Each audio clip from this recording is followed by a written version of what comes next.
Hi, this is John from Sharp Mountain Games, and today I'm going to show you how easy it is to make NPC and character cards for your role-playing games.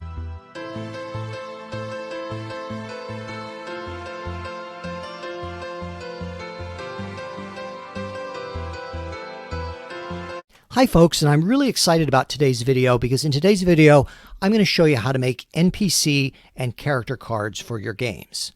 So right off the bat, and you can see on the screen here, I have an image of a character card that I made and that I used in my Roll20 game. And before I even get into why we should make them, I should say that the two character cards you're going to see today, I drew the pictures, so I know that they're copyright free. And if there's any backgrounds, I use Pixabay, which has copyright free images there for the backgrounds. I just want to say that right out at the start, that if you're doing anything commercial, you have to make sure you're using copyright free or public domain images. You can't take other people's work and sell it as your own. Now, if you want to make character cards, just for your home game, that's totally a different story. But just keep in mind if you're doing anything commercial. So why would you want to take the time to make NPC or character cards? Well, let's first talk about face-to-face games. If you're running a face-to-face game, you could make up a bunch of these character cards and then print them out. And we'll talk about how to print them out later. And to print them out, I use, standard baseball card size or trading card size, like Magic cards. Well, like I said, we'll get into that later. But with just a little effort, and it's not that much, you could have a big stack of these cards to take with you for your face-to-face games. Now, why is that a good thing? Two reasons. They're a little bigger than a token or a miniature. So if you want to show your players, okay, here's the shopkeeper you're talking to. Here's the wizard or the sorceress that you're talking to. You have an image that you can show them that's big enough for them to see. You could pass it around if they want to see it. I think it's a really good way to put a face to an NPC. But it's also really great for improv. So you might say, okay, I need their patron who's a sorceress, and I need this shopkeeper or this cleric who they visit all the time, or the bartender. You could say who are the 5 major NPCs that you need. But then you could also make a bunch of more general ones. Make an elf, make a dwarf, make a halfling, the standard kind of people that they might come across in your games. And I've had this happen. I've had players like, all right, they're at a marketplace, and they'll say, well, is there an elf selling anything? And even if I didn't prepare this, I can just dig out the elf card, and they're ready to go. Or they might say, is there a bookseller? Or is there a cleric? So even if I didn't plan for that, these cards give us a lot of flexibility, and I have used them in that way. Now, I should mention, you don't have to print out and make, 100 cards. That can be a hassle, too, trying to find every possibility. But just a few cards with possible representative NPCs that they might need is plenty. Now, in terms of Roll20 or playing in another online game, because certainly you can use whatever virtual tabletop you like, what I like to do is to make a handout, and that's what you see here on the screen.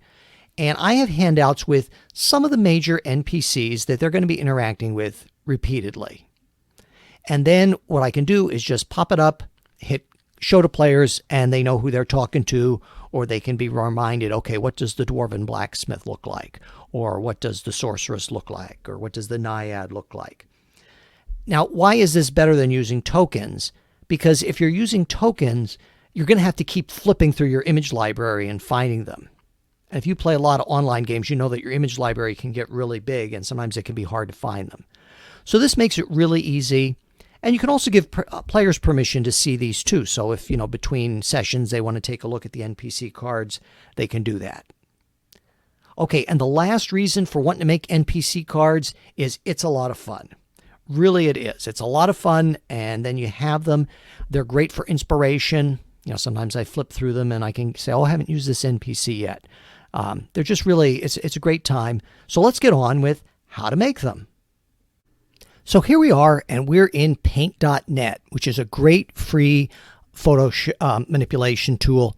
You could certainly use Photoshop or something else if you prefer. Now, what I recommend is opening up the image first, all by itself. Don't try to worry about card size or anything. Just get the image you want opened, And as before, I know this one is copyright free because I made the image. And the background, those clouds are from Pixabay. And I used a copyright free reference when I did this.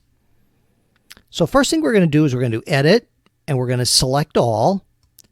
You can also do Control A and then do Control C to copy, or you can use edit, copy.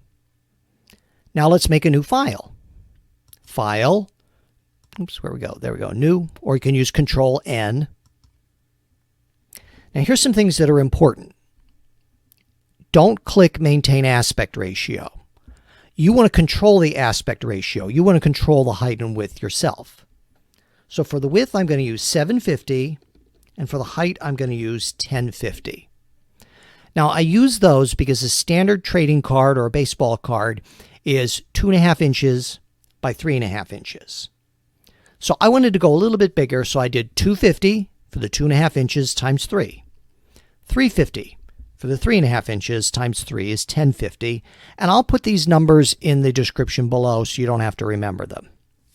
Leave the resolution alone. 96 is fine for printing for yourself, and it also helps to keep the file size small, which is important if you're using Roll20 or an online virtual tabletop. You don't want, sometimes they won't even let you upload really big files, so you want to keep the file size small for those. Don't worry about width and height. We'll adjust that later, and then we'll hit OK. Now you may remember that I had my image that I copied and selected it, so I'm going to do Control V, which pastes it in. Now here's really important. Keep the current canvas size. Don't expand the canvas. And what we see here is all we have is part of the wing. Well, that's not good. So here's a trick. You hold the Shift key down, and I'm going to go to the upper right here, and I get the little hand, and I make it smaller. Now it kind of disappeared, so let's drag it back up to the screen here. Let's see if that helps. Now it's still too big. Again, upper right, go to the hand, make it smaller. And then it kind of slipped off the screen. Let's see if we're getting closer. Still a little bit too big. So you have to play around with this with your particular image until you get it like you want it. And that still might be a little bit big. So let me shrink it down a little bit more and see if we like that. There we go. That's not too bad. What we have there is we have the image, and face is nice and big. I like to keep the face nice and big. Then we can deselect it. Edit, deselect, or Control D. Now here's something I definitely recommend. Put a name right on the cards. That way you never have to go flipping through your notes, or if you need to make up a name on the fly, it's already there. You don't have to think about it.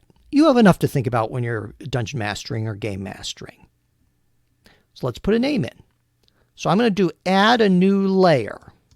Any good image manipulation program will let you add a new layer. And click on T for text. I like to use the center align. Just then I can put my cursor right in the center and put the name in. And this is Aricia. There's a ton of fantasy name generators online. You don't have to think them up yourself. And I know it's too small. So let's make it bold. Let's try 96. It's pretty big, but that's okay. And maybe we'll give it more of a medieval font here.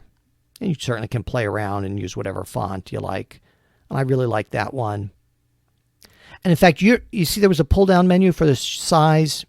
Like, you're not limited to that. If you want to type in what you want, 120. Let's try that. Oh, that's nice. Nice and big, easy to see. Now we've got a couple options. We could leave it there. We could maybe move it up here where it's kind of in the sky and it's easy to see. But I want to show you how to make like a nameplate thing. So let me put it down here at the bottom in the middle. I kind of like that. You'll see me a lot of times hit Control D. You'll see to deselect. Now I want to make another layer because sometimes, like if you had a dark background or certain character art, it might blend in. So let's add another new layer, and I know all these layers can get confusing. Now I want that layer below the text, but above the image. Now I'm going to come over here and do rectangle select. And I'm going to just make a little rectangle around the name. I like that just fine. I'm going to fill it in. And you'll see I like white. You could use any color you want. You could use blue or green, yellow, whatever you please. I'll just use white for right now. We have a nameplate. If you don't like how that's obscuring the character art, what you can do is, if you just click on the layer, you can also get it through layer properties up above.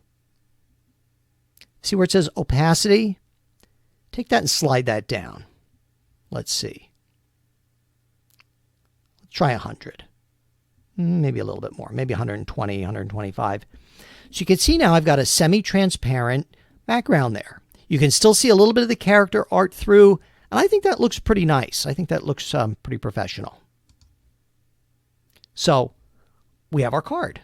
Now let's save it. And I'm going to save it as a JPEG. I have a couple of these cards I made before, so we'll just call this Fairy 4 just to give it a name.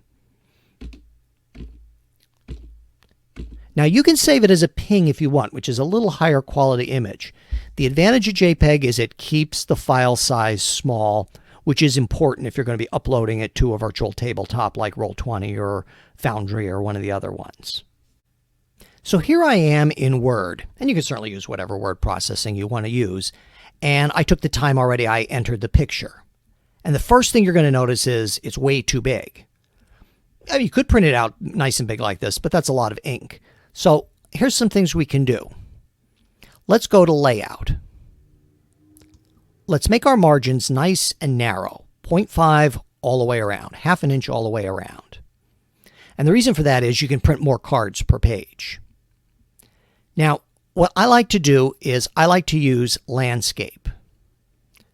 And the reason for that is if you use landscape, you can get 2 rows of 4, or you could get 8 cards on the page, and then it only makes sense. You're wasting less paper and you can print them out. Now the problem is it's too big. So if I right click on the picture, I can go to size and position. And then let's make the height 3.5. And if I go to the width, let's see if that works. Yeah, 2.5, and it works perfectly. Now I've got my card that's exactly baseball size. Let me show you. I'll just copy 1, 2, 3, 4, 5, 6, 7, 8. Now you won't want 8 of the same picture, but just to show you that you can get 8 on a page. And you can print these out on regular paper. You could print them out on cardstock. And then what I like to do is take the page and glue it to maybe a piece of cereal box cardboard, or if you have a piece of poster board, that way you get a nice cleaner background than the cereal box. The cereal box is a little thicker, and it's also free if you're cheap like me. And you can just glue this whole page onto your cardboard, let it dry for an hour or so, and then sometime while you're watching TV or YouTube, sit and cut them out, and you'll have a whole nice stack. So with one piece of paper, you could have 8 different NPCs, more than you'd need for an evening. So I hope you enjoyed the video, and we'll see you in the next one. And if you'd like to check out the titles from Sharp Mountain Games, you can see our 2 in-print adventures, The Dwarven Pickup Truck and The Sky Tree, at Amazon, Lulu, or drivethrurpg. You can also check out our digital titles, which include adventures, map packs, new character classes, and character cards, and they're at drivethrurpg or the Roll20 Marketplace. Wherever you like to shop, odds are that we're there. So you know what to do. If you like the video, give it a thumbs up and subscribe. All the links to our products are in the description below. And thanks, and we hope to see you again soon.